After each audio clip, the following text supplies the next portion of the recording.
Today we're looking at the very first portable synthesizer ever created in Japan by Roland.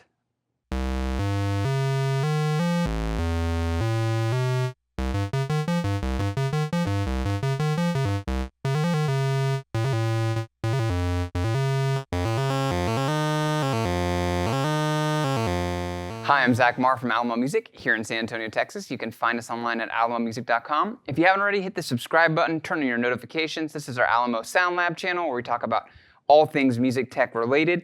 And today we're looking at the first ever portable synthesizer from Japan called the SH-1000 by Roland. It was their first musical instrument. It came right in the year 1973. There was really only one other instrument that had been created like it at the time. It was the ARP Pro Soloist, and it was all in this style of a kind of supplemental instrument for organists. So you would put it on top of the organ. They were all designed to sit on top of the larger organ and be kind of a solo machine. And people used it for all sorts of other things, but at the time, synthesizers were emerging out of the technology associated around organs. You know, all the major synthesizer players were heavily involved in organ technology. Roland itself was birthed out of the Ace Rhythm Company, which provided drum machines for companies like Hammond. The founder of Roland, Ikataru Kagashi, was instrumental in designing one of Hammond's best-selling Hammond organs. He was kind of a key part of the design team, and he came out of that world. He left the Ace Rhythm Instrument Company and formed Roland, and this was their first instrument product and the first portable synth that came out of Japan. And it's very basic. It wasn't super successful because it was actually confusing to individuals because it had a lot of controls on it. They re-released the SH-1000 shortly after, which had features like aftertouch, but they actually simplified what you were able to do because this was too much for a lot of people. Contrasted to the Mini Moog, which was also, which came out a few years, I think, before this instrument and was kind of the new, it ultimately became kind of the standard for subtractive synthesis and kind of the origin point for a lot of synthesizer technology down the road. This was another path explored kind of simultaneously that didn't gain as much traction. These kind of solo, realistic preset synths. And you can see in synth history the different paths that manufacturers took, but there is even in this early instrument, you can see Roland written all over it. And from the design and the standpoint, it looks like a lot of later 70s Roland instruments in the SH series, which is a lot of very famous monosynths, the SH-1, the SH-2, the SH-9, the SH-5, 7. They released a whole slew of these, and really you can trace the trajectory, and there's some interesting instruments that came out around that from that kind of lineage. But this is the OG, the original. The presets aren't super realistic, and even the waveforms that you can kind of mix and match.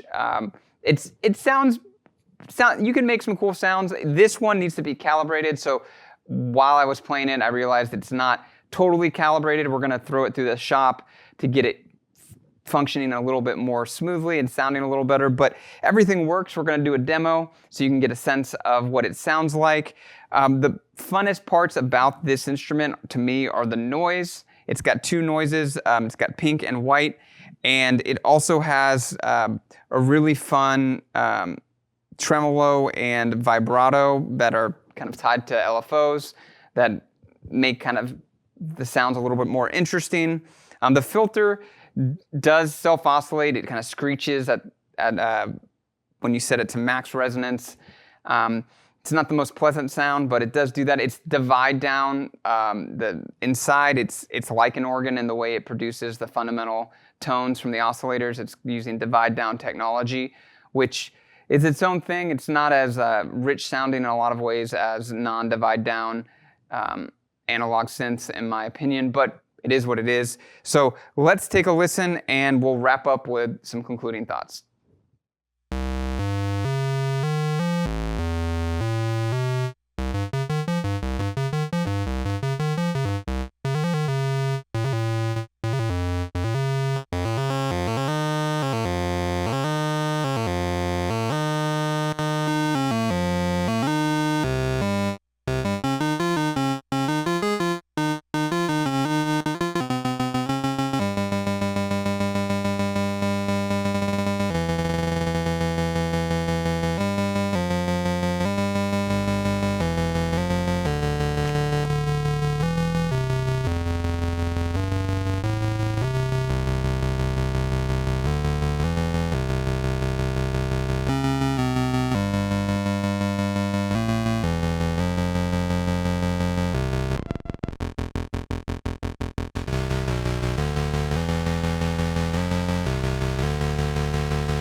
So there you have it, the SH-1000. Not the craziest synth in the world, pretty basic. Creates some weird sounds. Again, apologies that it's not even necessarily in tune with itself. It needs to be calibrated. But there you have it. One of the things I forgot to mention that I do like is this random. It has this random feature where it'll just start generating random notes, which is kind of odd. It creates a nice kind of sound effect type setting.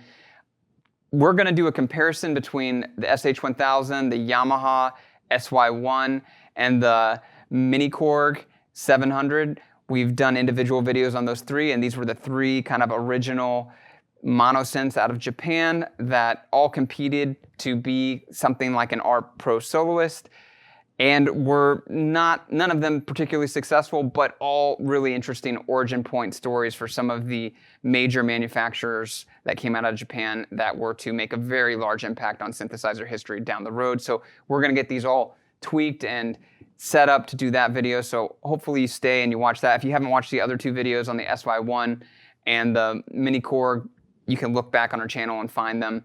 You can get a sense of what all three are like. Interesting pieces of history, not the most interesting in terms of an instrument, but definitely a unique sound and an awesome thing to get to play with. So thanks for watching. If you have any comments, if I left any details out or you want to add pieces of history below, please write a comment below. And again, you can find us at alamomusic.com. We'd love to chat with you there, email, talk. And if you didn't, I'd appreciate if you hit the subscribe button, turn on your notifications. In the future, we'll have more content like this coming for you. Thank you for watching today.